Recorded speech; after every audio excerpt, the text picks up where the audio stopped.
Hello everyone, Alan Donald here with Keller Williams Realty. This month I talk a little bit about the U.S. housing market, how it compares to the Charleston market, a little bit about the U.S. economy and what the forecast is for the Charleston real estate market. Hang in there.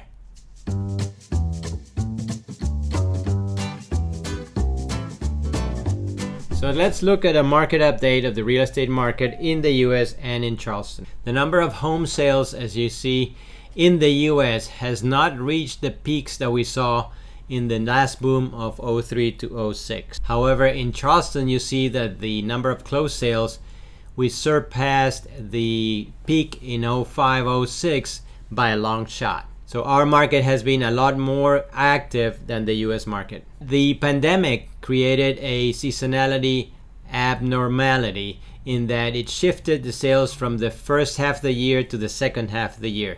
This year we expect a more normal seasonality, and we expect that seasonality to go back to normal. In terms of home prices, the yellow line shows the long-term average growth line of 4%.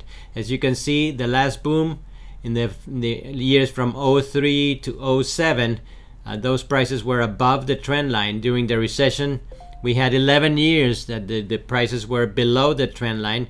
Now we caught up to the trend line again. We're a little bit above the trend line. We expect that to surpass the trend line for 1 or 2 years and then come back to the 4% long-term average. In terms of Charleston, our prices have risen substantially faster. However, at $330,000, we're right at the median price for the US. Look at what happens in inventory during since 2012. The months of inventory, which is the relationship between supply and demand, has decreased from 6.4 months in July of 2012 to the current 2.6 months in June of 2021. But the bottom was in December of last year at 1.9 months of inventory for the US. In Charleston, our months of supply also took a dive from 15.9 months in 2010 to 1.4 months of inventory right now. This is the number of new listings for 2020, 2021, and the average for 2015 to 2019. As you see, last year we had a big dive in the number of new listings on the market because of the COVID pandemic.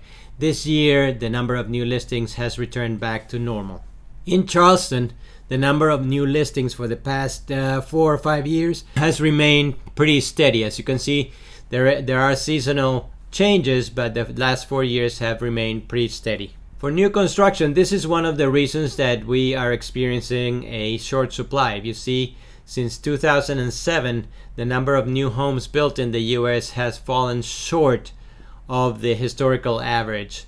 And not until this year we're catching up to the number of homes being built, and that has created a big inventory or supply deficit that has driven prices up. Mortgage rates, however, remain at a very low rate. It hit the low in January of 2021, and right now we're at about 2.98 according to Freddie Mac. However, in terms of affordability, you see that the yellow line represents the median home price, the blue line represents the median home income, and there's an ever-growing gap between income and home prices, which means that people need to spend more of their income in housing, makes it less affordable. It is not a condition that is sustainable for the long term.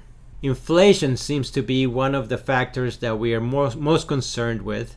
The estimate for this year is between 4 and 4.4%, which is substantially higher than the target 2% that the Federal Reserve has set, which means that if inflation pushes up, the long-term bond rates might go up and mortgage rates consequently might go up. However, the economy is booming.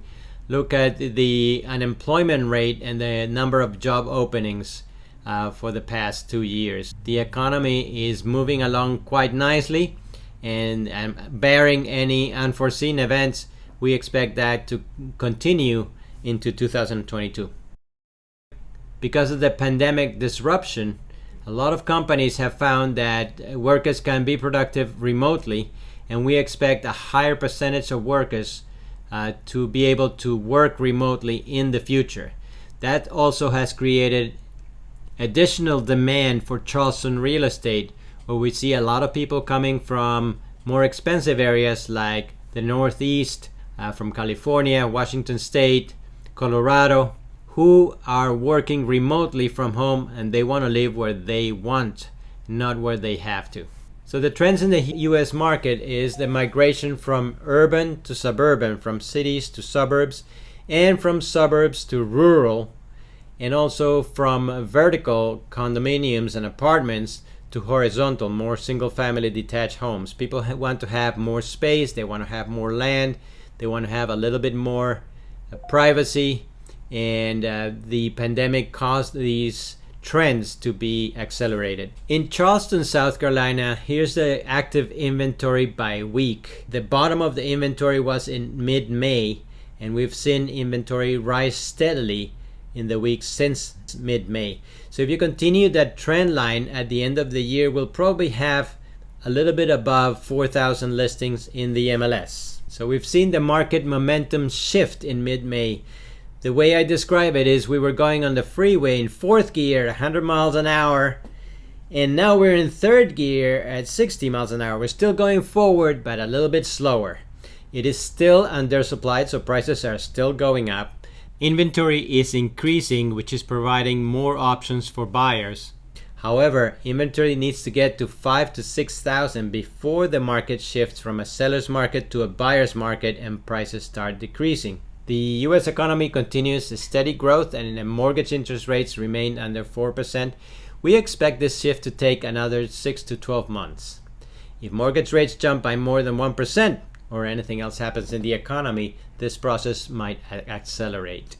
What about you? What does this mean for you and your family?